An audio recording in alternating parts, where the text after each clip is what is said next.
welcome everyone to the HUM. My name is Margarita Osipian, and I put on the HUM together with Lillian Stoke, Hanan El-Wardani, and Marco Vessels. They're just going to peek out for a second from behind their computers and say hi, so you can meet them as well. Okay. So for those of you who haven't been to the HUM before, we're a platform for internet cultures. We put on events like the one you're at tonight, and we also do research and publish dossiers around topics related to internet and digital culture. As you can see, we're broadcasting on the HUM's very own live stream. We built this live stream at the beginning of the pandemic and the subsequent lockdown together with hackers and designers. Our goal for this live stream was to provide a space where we could stream our events that was outside of big tech platforms like YouTube and Facebook, which collect so much data from us. We're really excited about tonight's event. It's a very special collaboration between the HUM, the Institute of Network Cultures, and the Visual Methodologies Collective. This event is part of the larger Tactical Visual Culture program series that is being put on by them, and it's the kickoff event, so we're excited that we get to kick off this program together with them. So before we get started, I want to share a bit about how the night will go. So we have 8 speakers with us tonight, as well as our guest curator. Each speaker will give a 5-minute presentation using 20 slides that auto-advance every 15 seconds. And each presentation will be followed by a short Q&A period. So don't forget to ask your questions in the chat. Lillian, who you just saw, will be moderating the chat and will pass the questions over to me. Just keep in mind there's like a 30-second lag between what's happening here and the live stream, so don't ask your question too late or it might not make it in. And also feel free to use the chat to talk with each other, share links, and share other kinds of information. So after our first 4 speakers, we're going to have a short break, and then we'll continue with our final 4 speakers. So I mentioned that we have a guest programmer with us, so that's something that we do for every fast-paced HUM event like this one, and the guest programmer helps us put together our program for the evening.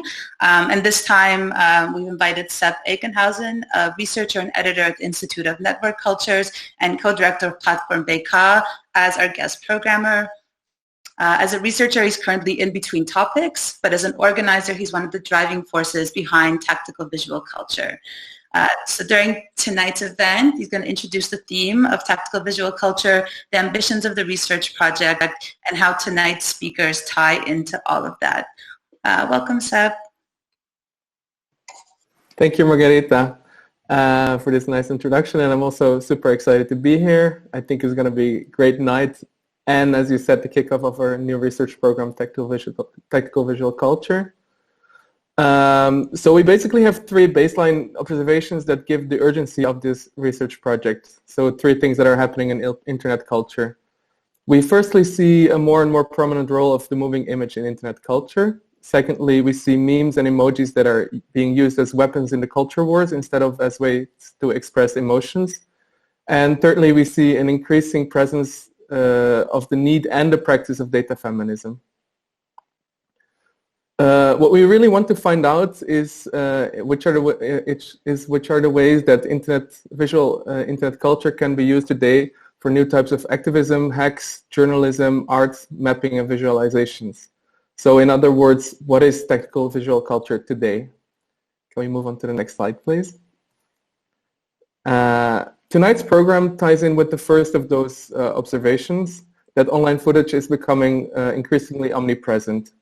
Smartphones, smart cars, smart doorbells, and smart drones give us all these new perspectives. I can basically witness a toppling of a statue from 3 different perspectives on my laptop while at the same time looking at a compilation of the funniest car crashes on my phone. But then there's also this kind of inflation of online video.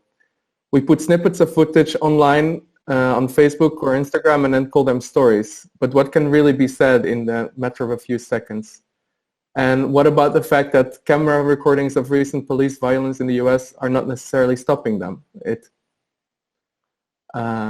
Next slide, please. Thank you. It's exactly this inflation that seems to be the reason that some people run away from video in the age of TikTok. But what we want to do with it is to experiment, to find space for alternatives and space for critiques. And what better way to do that than by doing a program full of 8 great speakers, which have 5 minutes each.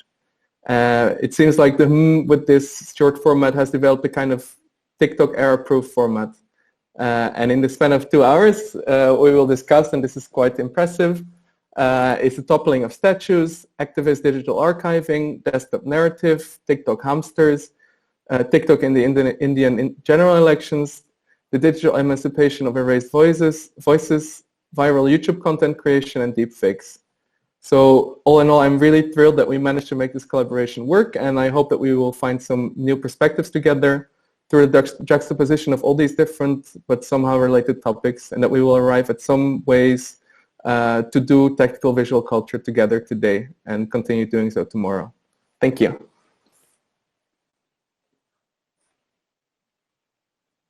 Thank you, Sepp. Yeah, I'm really excited for also the rest of the tactical visual culture program that you're developing. But yeah, we do have a lot to cover, so let's get started.